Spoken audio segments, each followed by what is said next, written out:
एक बार की बात है। एक शहर में हरि नाम का एक आदमी रहता था। हरि की पत्नी शीतल और उसका बेटा राहुल गांव में उसके माँ बाप के साथ रहते थे।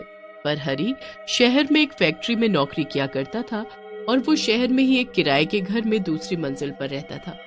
पहली मंजिल पर उसके मकान मालिक जतिन और उसकी पत्नी जया रहते थे। पर फिर एक दिन शीतल छत पर कपड़े सुखा रही होती है और राहुल वहीं उसके पीछे खेल रहा होता है। मैं कपड़े सुखा रही हूँ, तुम यहीं खेलना, ठीक है? हाँ माँ। शीतल का ध्यान कपड़े सुखाने में होता है कि तभी पीछे से राहुल कब छज्जे पर आकर नीचे झांकने लगता है उसे पता ही नहीं लगता। राहुल का बैलेंस बिगड़ जाता है और वो छत से गिर जाता है। पहली मंजिल पर जया खड़ी होती है। उसके सामने राहुल ऊपर से गिरता हुआ नीचे सड़क पर जा गिरता है। जया उसे देखकर जोर से चिल्लाती है और भागते हुए नीचे जाती है, पर राहुल मर चुका होता है। हे भगवान, ये क्या हो गया? शीतल और हरि का अब क्या होगा? जया राहुल को उठाकर ऊपर ले आती है। शीतल ऊपर छत पर कपड़े सुखाने के बाद राहुल को देखने लगती है, पर वो वहां होता ही नहीं है। उसे अब तक इस बात का एहसास ही नहीं होता कि उसके बेटे के साथ क्या हुआ है। ये लड़का चलना क्या सीख गया है कि बस रुकता ही नहीं। अभी इसको डांटूंगी ना, तब समझ आएगी इसको। शीतल नीचे आती है तो उसके सामने जया उसके बच्चे राहुल की लाश खून में लथपथ जमीन पर रखी होती है। शीतल अपने बच्चे को ऐसे देख पागलों की तरह चिल्लाने लगती है। हाय हाय, मेरे बच्चे को क्या हुआ? मेरा बच्चा, मेरा राहुल, राहुल। शीतल, वो इस दुनिया में नहीं रहा, वो ऊपर से। नहीं नहीं, ऐसा नहीं हो सकता। तुमने मार दिया ना मेरे बच्चे को? हाँ, मार दिया ना? तुमने मार दिया ना मेरे बच्चे को? नहीं नहीं, मैंने तो इसको बचाया है। नहीं नहीं, तुमने मार दिया, तुमने मार दिया इसको। तुम जलती थी ना मेरे बच्चे को देखकर। तुम्हारे बच्चे नहीं है इसीलिए तुम जलती थी मुझसे। नहीं नहीं शीतल, ऐसा नहीं है। राहुल को तो मैं खुद बहुत प्यार करती थी। शीतल जया की एक नहीं सुनती और उसको बस यही लगता है कि जया ने चिढ़ की वजह से उसके राहुल को मार डाला, क्योंकि उसके खुद के बच्चे नहीं थे। जया बहुत कोशिश करती है पर शीतल समझने को तैयार ही नहीं होती। वो अपने बच्चे के गम में पागल सी हो जाती है और हर वक्त राहुल राहुल करती रहती है। वो राहुल के लिए इतनी पागल हो जाती है कि उसके बिना रह ही नहीं पाती और एक दिन अपनी जान दे देती है। हरि का तो जैसे सब कुछ खत्म हो चुका होता है। वो शहर छोड़कर वहां से हमेशा के लिए गांव में चला जाता है। कुछ समय बाद जया को पता चलता है कि वो भी माँ बनने वाली है। पर जया जब भी ऊपर मंजिल पर जाती उसे जैसे अजीब सा महसूस होता और उसकी तबीयत बिगड़ जाती। वो शीतल और राहुल की वजह से बहुत परेशान सी रहती है। अजी, आप दूसरी मंजिल पर ताला मार दो, मेरा तो ऊपर जाने का मन ही नहीं करता। बस राहुल और शीतल मेरी आंखों के आगे आते हैं। हाँ, वैसे भी तुम माँ बनने वाली हो तो तुम्हारे लिए ये सब स्ट्रेस लेना ठीक नहीं है। जतिन दूसरी मंजिल पर ताला लगा देता है। उसके बाद वो दोनों कभी ऊपर की मंजिल पर नहीं जाते और ना ही छत पर जाते हैं। कुछ समय बाद जया के एक बेटा होता है जिसका नाम वो अतुल रखते हैं। अतुल के साथ वो इतने खुश होते हैं कि वो उस भयानक दिन को बिल्कुल भूल जाते हैं। अतुल धीरे धीरे लगभग 1 साल का हो जाता है और घुटने घुटने चलता है। एक दिन जब जतिन ऑफिस गया होता है और जया किचन में होती है तो अतुल अपने खिलौनों से बाहर कमरे में खेल रहा होता है। फिर उसको एक आवाज आती है, आजा आजा मेरा बेटा, अपनी माँ के पास आजा। अतुल उस चुड़ैल की तरफ देखता है और देखता ही रह जाता है। चुड़ैल उसे इशारा करते हुए अपने पीछे पीछे बुलाने लगती है और अतुल भी उसके पीछे पीछे चल देता है। चुड़ैल फिर ऊपर दूसरी मंजिल पर चढ़ने लगती है और अतुल भी उसके पीछे पीछे सीढ़ियां चढ़ने लगता है। उसके बाद वो चुड़ैल जादू से वहां का ताला खोलती है और अतुल को अंदर ले आती है। अंदर आने के बाद वो ताला फिर से बंद कर देती है। मेरा बच्चा मुझे मिल ही गया। तूने मुझसे मेरा बच्चा छीना था ना, देख मैंने कैसे तुझसे तेरा बच्चा छीन लिया और तुझे कभी पता नहीं चलेगा। अब ये मेरे पास रहेगा हमेशा मेरा बेटा बनकर। यहाँ चुड़ैल अतुल के साथ खेल रही होती है और नीचे जया अतुल को ढूंढ ढूंढ कर पूरा घर सर पर उठा लेती है। मेरा बच्चा कहाँ चला गया, मेरा बच्चा? जया घर के बाहर भी अतुल को ढूंढ लेती है और आस पड़ोस में भी सबसे पूछ लेती है, पर अतुल का कुछ पता नहीं चलता। उसके बाद वो जतिन को फोन करके बुलाती है। वो लोग अतुल को बहुत ढूंढते हैं पर अतुल कहीं नहीं मिलता।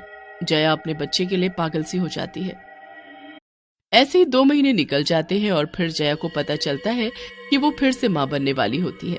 जया को इस बार भी लड़का होता है जिसका नाम वो रोहित रखती है। इस बार वो अपने बेटे का बहुत ध्यान रखती है। फिर एक दिन जब जया और जतिन सो रहे होते हैं और रोहित खेल रहा होता है तो वो चुड़ैल फिर से आती है। बेटा रोहित, मेरा बच्चा, आजा मेरे पास, अपनी माँ के पास आजा मेरे बच्चे। चुड़ैल को देख रोहित मुस्कुराने लगता है। चुड़ैल चुपके से रोहित के करीब आती है और उसे उठाकर वही दूसरी मंजिल पर ले जाती है। फिर वो अतुल और रोहित दोनों को अपने बच्चे की तरह खूब प्यार करती है। जब सुबह जया की आंख खुलती है और वो रोहित को बिस्तर पर नहीं देखती तो घबरा जाती है। अच्छी जल्दी उठो, उठो, देखो रोहित कहाँ गया। अरे यहीं होगा, नीचे उतर गया होगा। उसको उतरना ही नहीं आता। बस फिर दोनों जल्दी से उसे पूरे घर में ढूंढते हैं पर वो कहीं नहीं मिलता। बिल्कुल पहले की तरह रोहित का कभी पता नहीं चलता। उसके बाद जया फिर से मां बनती है और फिर से चुड़ैल उसके बच्चे को ले जाती है। जया और जतिन को कुछ समझ नहीं आ रहा होता कि उनके साथ ऐसा क्यों हो रहा है। फिर एक दिन जया को पता चलता है कि वो चौथी बार फिर से मां बनने वाली है। मैं मां नहीं बनना चाहती, मेरा बच्चा फिर से गायब हो जाएगा। मैं अब ये सब बर्दाश्त नहीं कर पाऊंगी। इस बार ऐसा कुछ भी नहीं होगा, मैं हूं ना। तुम मुझ पर विश्वास रखो जया, मुझ पर विश्वास रखो। जतिन की बात मानकर जया खुद को भरोसा दिलाती है। उसे लगता है इस बार उसका बच्चा कहीं गायब नहीं होगा, पर चुड़ैल मौका देखते ही उसके चौथे बच्चे को भी ले जाती है। मैंने बोला था ना, आप नहीं माने ना, देखो क्या हो गया, फिर से मेरा बच्चा गायब हो गया। मैं क्या करूंगी अब? ऐसा कैसे हो सकता है?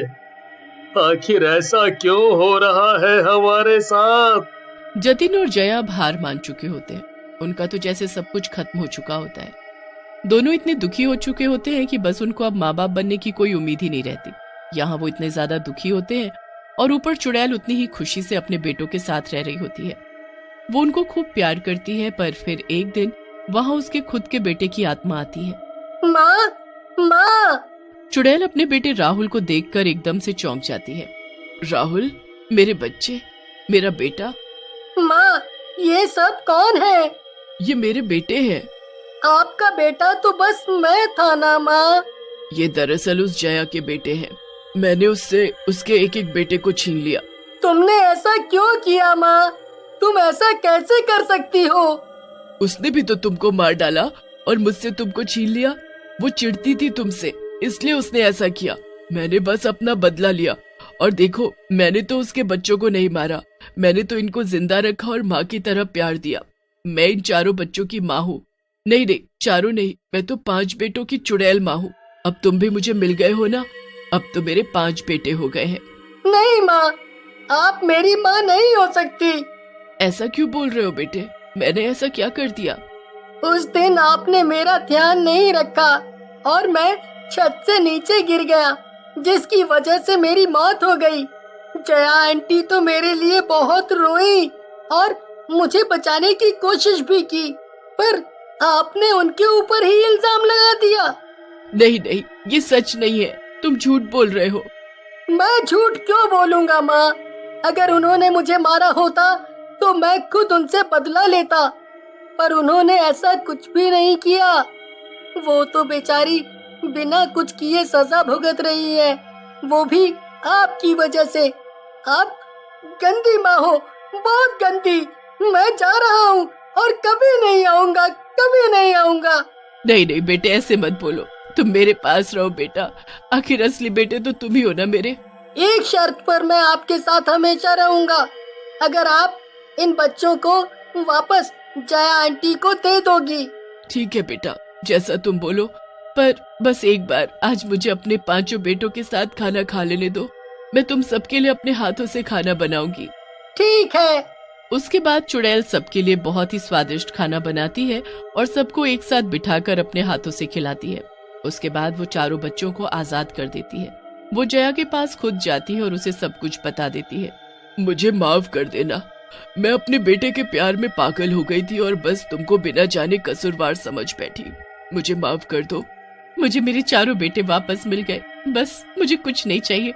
मैं बहुत खुश हूँ। अब मैं और मेरा बेटा राहुल यहाँ से हमेशा के लिए चले जाएंगे। बस फिर चुड़ैल अपने बेटे राहुल के साथ वहाँ से चली जाती है।